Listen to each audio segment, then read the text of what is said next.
जय हिंद साथियों।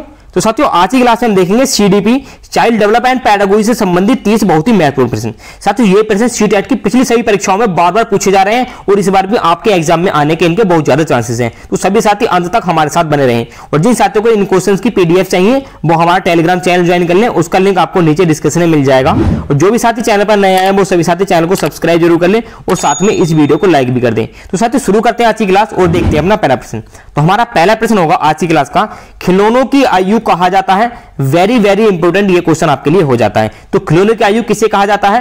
पूर्व बाल्यावस्था को, उत्तर बाल्यावस्था को, शैशवावस्था को या फिर इनमें से सभी। तो खिलौनों की आयु किसे कहा जाता है? क्वेश्चन नंबर 1 का सही आंसर क्या होगा? जी हां, इसका सही आंसर हो जाएगा साथियों ऑप्शन नंबर ए, पूर्व बाल्यावस्था को खिलौनों की आयु कहा जाता है। ऑप्शन नंबर ए इस प्रश्न के लिए बिल्कुल सही आंसर हो जाएगा। चलिए अगला प्रश्न देखेंगे, प्रश्न नंबर 2 ये रहा आपकी स्क्रीन पर। निम्न में से कौन सी पूर्व बाल्यावस्था की विशेषता नहीं है? साथियों नहीं वाले क्वेश्चन को जरा ध्यान से पढ़ना है। निम्न में से कौन सी पूर्व बाल्यावस्था की विशेषता नहीं है? दल या समूह में रहने की अवस्था, अनुकरण करने की अवस्था, प्रश्न करने की अवस्था या फिर खेलने की अवस्था। तो कौन सी वो अवस्था है जो पूर्व बाल्यावस्था की नहीं है? तो क्वेश्चन नंबर 2 का सही आंसर हो जाएगा साथियों, पूर्व बाल्यावस्था का बालक दलीय समूह में नहीं रहेगा। ऑप्शन नंबर ए, दलीय समूह में रहने की अवस्था। ऑप्शन नंबर ए इस प्रश्न के लिए सही आंसर हो जाएगा। चलिए अगला प्रश्न देखेंगे, प्रश्न नंबर 3। उत्तर बाल्यावस्था में बालक भौतिक वस्तुओं के किस आवश्यक तत्व में परिवर्तन समझने लगते हैं? द्रव्यमान में, द्रव्यमान और संख्या में, या संख्या में, या फिर द्रव्यमान, संख्या और क्षेत्र, इन तीनों में। तो क्वेश्चन नंबर 3 का सही आंसर होगा साथियों ऑप्शन नंबर डी, द्रव्यमान, संख्या और क्षेत्र में, इनमें बालक परिवर्तन समझने लगता है। ऑप्शन नंबर डी इसके लिए सही आंसर हो जाएगा। चलिए अगला प्रश्न देखेंगे, प्रश्न नंबर 4। विकास का अर्थ है परिवर्तनों की उत्तरोत्तर श्रृंखला या अभिप्रेरणा के फलस्वरूप होने वाले परिवर्तनों की उत्तरोत्तर श्रृंखला, या अभिप्रेरणा एवं अनुभव के फलस्वरूप होने वाले परिवर्तनों की उत्तरोत्तर श्रृंखला, या फिर परिपक्वता एवं अनुभव के फलस्वरूप होने वाले परिवर्तनों की श्रृंखला। तो विकास का अर्थ है क्या, ये हमें बताना है। तो क्वेश्चन नंबर 4 का सही आंसर होगा साथियों ऑप्शन नंबर डी, परिपक्वता एवं अनुभव के फलस्वरूप जो परिवर्तनों की श्रृंखला होती है उसी को ही विकास कहा जाता है। ऑप्शन नंबर डी इस प्रश्न के लिए सही आंसर हो जाएगा। चलिए अगला प्रश्न देखेंगे, प्रश्न नंबर 5। विकास के संदर्भ में निम्न में से कौन सा कथन सत्य नहीं है? विकास के संदर्भ में कौन सा कथन सत्य नहीं है वो कथन हमें बताना है। तो देखेंगे ऑप्शन नंबर ए, विकास की प्रत्येक अवस्था के अपने खतरे हैं, या विकास उकसाने या बढ़ावा देने से नहीं होता है, विकास सांस्कृतिक परिवर्तनों से प्रभावित होता है, विकास की प्रत्येक अवस्था की अपनी विशेषताएं होती हैं। तो कौन सा कथन सत्य नहीं है ये हमें बताना है। तो क्वेश्चन नंबर 5 का सही आंसर होगा साथियों ऑप्शन नंबर बी, कि विकास उकसाने या बढ़ावा देने से नहीं होता है। तो ऑप्शन नंबर बी इस प्रश्न के लिए बिल्कुल सही आंसर हो जाएगा। चलिए अगला प्रश्न देखेंगे, प्रश्न नंबर 6 ये रहा आपकी स्क्रीन पर। निम्न में से कौन सा विकासात्मक कार्य उत्तर बाल्यावस्था के लिए उपयुक्त नहीं है? सामान्य खेलों के लिए आवश्यक शारीरिक कुशलताएं सीखना, पुरुषोचित या ध्येयोचित सामाजिक भूमिकाओं को प्राप्त करना, वैयक्तिक आत्मनिर्भरता प्राप्त करना, या फिर अपने हम उम्र बालकों के साथ रहना सीखना। तो क्वेश्चन नंबर 6 का सही आंसर क्या होगा साथियों? इसका सही आंसर होगा ऑप्शन नंबर बी, पुरुषोचित या ध्येयोचित सामाजिक भूमिकाओं को प्राप्त करना। यह है बाल्यावस्था के लिए उपयुक्त नहीं है। ऑप्शन नंबर बी इस प्रश्न के लिए सही आंसर हो जाएगा। साथियों आपको नोट्स बनाने की इसकी कोई भी आवश्यकता नहीं है। आप जितने प्रश्नों को फेस करेंगे अपने सामने, आपकी सीडीपी या पैडागोजी उतनी अच्छे से हो जाएगी। ज्यादा से ज्यादा क्वेश्चन कवर कीजिए, चाहे ऑनलाइन माध्यम से हो या फिर चाहे ऑफलाइन किसी बुक के माध्यम से आप पढ़ रहे हो। जितने ज्यादा आप क्वेश्चन देखेंगे आपकी पैडागोजी उतनी अच्छी हो जाएगी। चलिए अगला प्रश्न देखेंगे, सामान्य परिपक्वन से पहले प्रशिक्षित करना प्रायः सामान्य कौशलों के निष्पादन के संदर्भ में बहुत लाभकारी होता है, कुल मिलाकर हानिकारक होता है, या दीर्घकालिक दृष्टि से लाभकारी होता है, या फिर लाभकारी हो या हानिकारक। यह इस पर निर्भर करता है कि प्रशिक्षण में जो विधि प्रयोग की गई है वह कौन सी है। तो क्वेश्चन नंबर 7 का सही आंसर हो जाएगा साथियों option number D. Option number D ही इस प्रश्न के लिए सही आंसर हो जाएगा।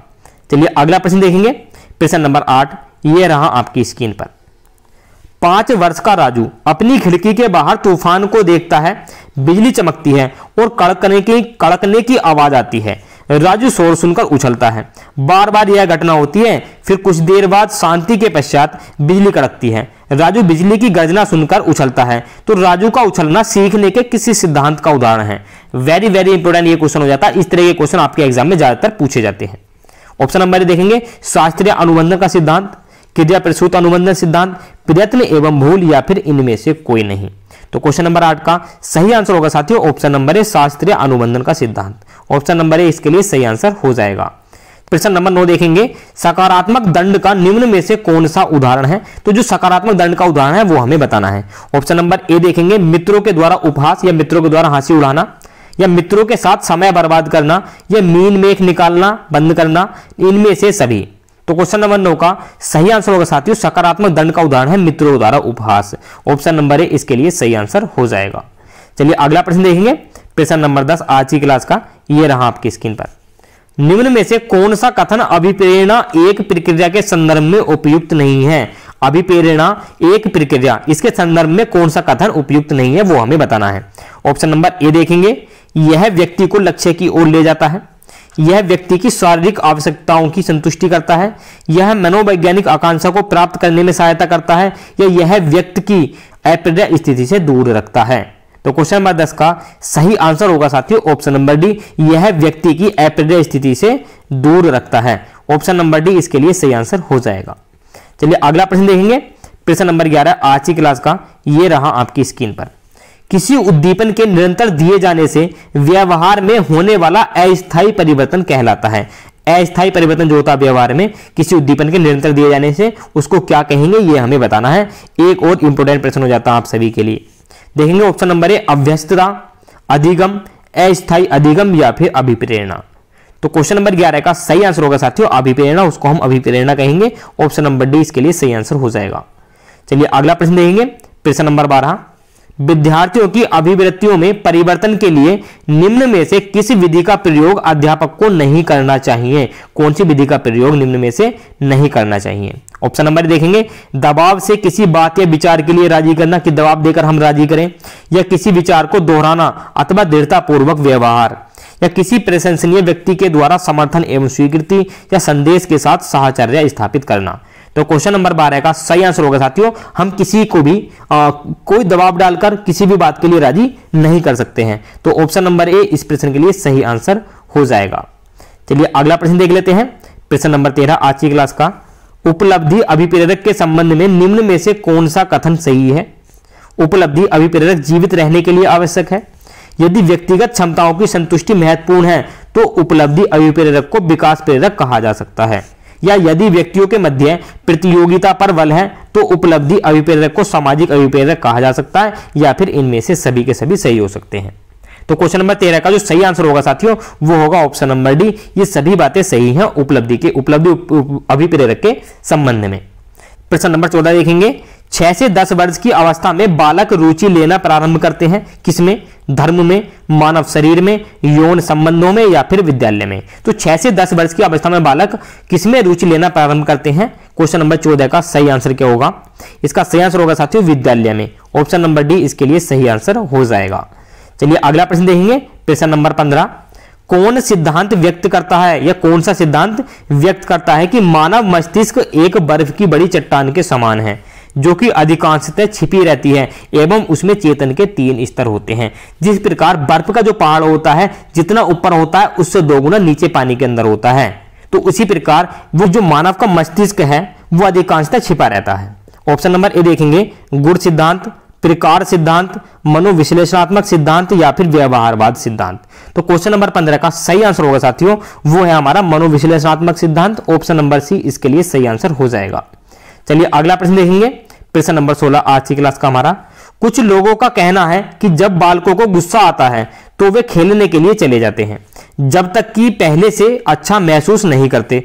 उनके व्यवहार में से कौन सा प्रतिरक्षा तंत्र प्रतिलक्षित होता है। प्रक्षेपण, विस्थापन, प्रतिक्रिया निर्माण, या फिर उदात्तीकरण।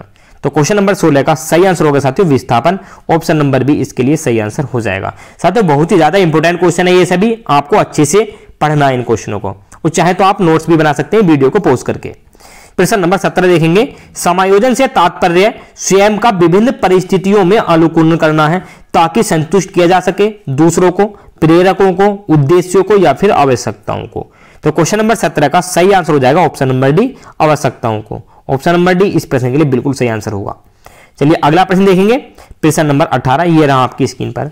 निम्न में से कौन सा व्यवहार भावनात्मक बाधा को प्रदर्शित नहीं करता है? बाल अपराध, कमजोरों को डराने वाला, भगोड़ापन या फिर स्वालीनता। तो इनमें से वो कौन सा व्यवहार है जो भावनात्मक बाधा को प्रदर्शित नहीं करता है? तो क्वेश्चन नंबर 18 का सही आंसर हो जाएगा साथियों ऑप्शन नंबर डी, स्वालीनता। ऑप्शन नंबर डी इस प्रश्न के लिए बिल्कुल सही आंसर होगा। चलिए अगला प्रश्न देखेंगे, प्रश्न नंबर 19। निःशक्त बालकों की शिक्षा के लिए प्रावधान किया जा सकता है समावेशी शिक्षा द्वारा, मुख्य धारा में डालकर, समाकलन द्वारा या फिर इनमें से कोई नहीं। तो जो निःशक्त बालक होते हैं उनकी शिक्षा के लिए प्रावधान किस प्रकार किया जा सकता है? क्वेश्चन नंबर 19 का सही आंसर हो जाएगा साथियों ऑप्शन नंबर ए, समावेशी शिक्षा के द्वारा। ऑप्शन नंबर ए इस प्रश्न के लिए बिल्कुल सही आंसर हो जाएगा। चलिए अगला प्रश्न देखेंगे, प्रश्न नंबर 20।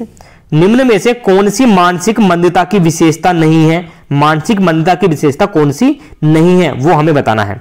तो ऑप्शन नंबर ए देखेंगे, बुद्धि लब्धि का 25 से 70 के मध्य होना, धीमी होगा ये, धीमी गति से सीखना एवं दैनिक जीवन की क्रियाओं को न कर पाना, वातावरण के साथ अनुकूलन में कठिनाई या फिर अंतर वैयक्तिक संबंधों का कमजोर होना।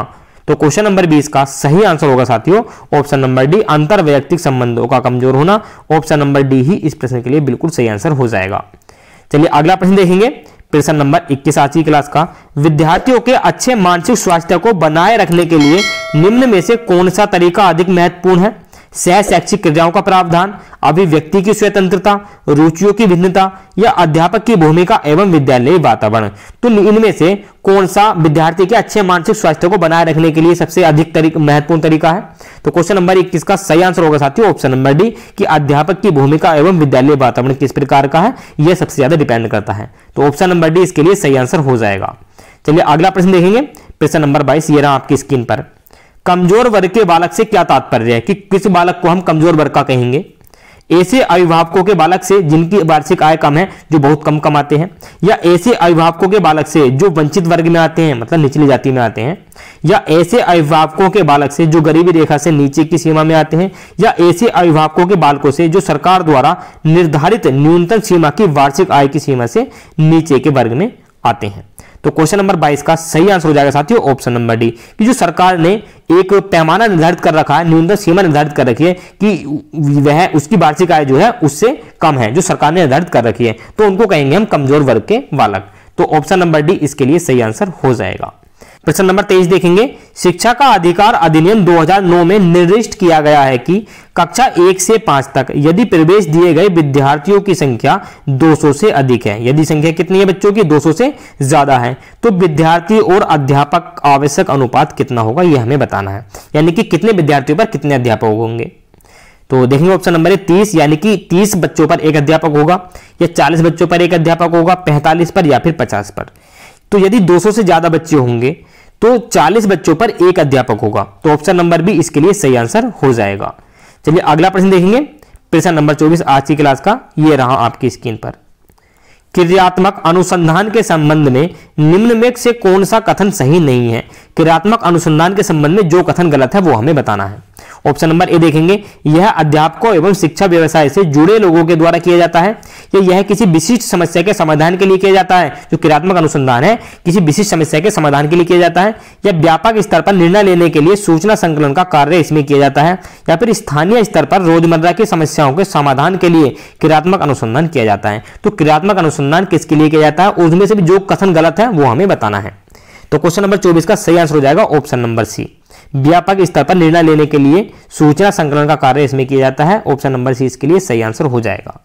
चलिए अगला प्रश्न देखेंगे, प्रश्न नंबर 25 ये रहा आपकी स्क्रीन पर। निम्न में से कौन सा कथन शिक्षण के बारे में सत्य नहीं है? शिक्षण में सुधार किया जा सकता है, शिक्षण औपचारिक एवं अनौपचारिक है, शिक्षण विज्ञान के साथ साथ कला भी है, या शिक्षण अनुवेशन है। तो जो कथन गलत है, जो असत्य है, जो सत्य नहीं है वो हमें बताना है। तो क्वेश्चन नंबर 25 का सही आंसर हो जाएगा साथियों ऑप्शन नंबर डी कि शिक्षण अनुवेशन है, यह कथन गलत है और यही हमारा सही आंसर है। तो ऑप्शन नंबर डी इसके लिए सही आंसर हो जाएगा। चलिए अगला प्रश्न देखेंगे, प्रश्न नंबर 26 आज की क्लास का, ये रहा आपकी स्क्रीन पर।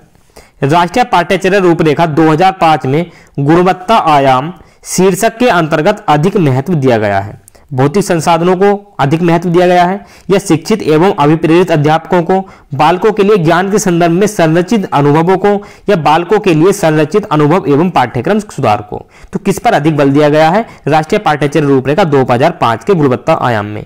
वेरी वेरी इंपोर्टेंट ये क्वेश्चन आपका हो जाता है, क्योंकि राष्ट्रीय पाठ्यचर्या रूपरेखा 2005 से आपके क्वेश्चन जरूर बनते हैं एग्जाम में। तो क्वेश्चन नंबर 26 का सही आंसर होगा साथियों ऑप्शन नंबर डी, बालकों के लिए संरचित अनुभव एवं पाठ्यक्रम के सुधार को। तो ऑप्शन नंबर डी इस प्रश्न के लिए बिल्कुल सही आंसर हो जाएगा। चलिए अगला प्रश्न देखेंगे, प्रश्न नंबर 27 आज की क्लास का। राष्ट्रीय पाठ्यचर्या रूपरेखा 2005 में निम्न में से किस परीक्षा संबंधी सुधार को सुझाया गया है? कक्षा 10 की परीक्षा ऐच्छिक हो, विद्यालय शिक्षा की विभिन्न अवस्थाओं पर राज्य स्तर की परीक्षा संचालन, प्रतियोगी प्रवेश परीक्षाओं को ऐच्छिक कर दिया जाए, या फिर इनमें से सभी। तो क्वेश्चन नंबर 27 का सही आंसर हो जाएगा साथियों ऑप्शन नंबर ए, कक्षा 10 की परीक्षा ऐच्छिक हो। ऑप्शन नंबर ए इस प्रश्न के लिए बिल्कुल सही आंसर हो जाएगा। चलिए अगला प्रश्न देखेंगे, प्रश्न नंबर 28 आज की क्लास का। ये रहा आपकी स्क्रीन पर। दबाव को कम करने एवं परीक्षाओं में सफलता के लिए क्या आवश्यक है? कम अवधि की परीक्षाओं में अंतरण, विद्यालय शिक्षा के विभिन्न चरणों में परीक्षाओं का आयोजन, वार्षिक एवं अर्धवार्षिक परीक्षाएं, विभिन्न प्रवेश परीक्षाओं के लिए विभिन्न एजेंसियों की स्थापना। तो क्वेश्चन नंबर 28 का सही आंसर हो जाएगा साथियों ऑप्शन नंबर ए, कि कम अवधि की परीक्षाओं में अंतरण हो। ऑप्शन नंबर ए इसके लिए सही आंसर हो जाएगा। यानी कि जो आपके जैसे कोर्सेज होते हैं वो सेमेस्टर वाइज हो जाए, एग्जाम वर्ष में एक बार ना लेकर 2 या 3 बार लिया जाए, जिससे कि दबाव कम होगा बच्चे पर। प्रश्न नंबर 29 देखेंगे, मूल्यांकन का उद्देश्य क्या है? बालकों को धीमी गति से सीखने वाले एवं प्रतिभाशाली बालकों के रूप में लेबल करना कि कौन बालक धीमा है और कौन बालक प्रतिभाशाली है, या फिर जिन बालकों को उपचारात्मक शिक्षा की आवश्यकता है उनकी पहचान करना। उपचारात्मक शिक्षा आप समझ सकते हैं ट्यूशन से, मतलब जिनको अलग से कुछ पढ़ाने की आवश्यकता है उनकी पहचान करना, या फिर अधिगम की कठिनाइयों में समस्या वाले क्षेत्रों का पता लगाना कि कहां पर अधिगम में कठिनाई आ रही है सीखने में और क्या बालक की समस्या है, या फिर उत्पादक जीवन जीने के लिए शिक्षा किस सीमा तक तैयार कर पाई है उसका पुष्ट पोषण प्रदान करना। तो क्वेश्चन नंबर 29 का सही आंसर हो जाएगा साथियों ऑप्शन नंबर डी, कि उत्पादक जीवन जीने के लिए शिक्षा किस सीमा तक तैयार कर पाई है और उसका पुष्ट पोषण प्रदान करना। ऑप्शन नंबर डी इस प्रश्न के लिए बिल्कुल सही आंसर हो जाएगा। चलिए अगला प्रश्न देखेंगे, प्रश्न नंबर 30 है और आज की क्लास का हमारा लास्ट प्रश्न होने वाला है।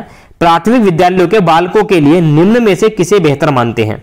वीडियो अनुरूपण को, यानी कि वीडियो में कुछ चीज दिखाना, प्रदर्शन को, स्वयं के द्वारा किया गया अनुभव, या फिर इनमें से सभी। तो जैसे कि आप सभी को पता है क्वेश्चन नंबर 30 का आंसर आप सभी को खुद से कमेंट में टाइप करना होता है, तो इस प्रश्न का आंसर भी आप कमेंट में टाइप कर दीजिए जल्दी से। तो साथियों ये थे हमारे आज के 30 बहुत ही महत्वपूर्ण प्रश्न। तो जो भी साथी अंत तक हमारे साथ बने रहे हैं उनका बहुत बहुत धन्यवाद, और जिन साथियों ने अभी तक हमारे चैनल को सब्सक्राइब नहीं किया वो सभी साथी चैनल को सब्सक्राइब जरूर कर लें और साथ में इस वीडियो को लाइक भी कर दें। हम आपसे मिलते हैं अगली क्लास में। जय हिंद।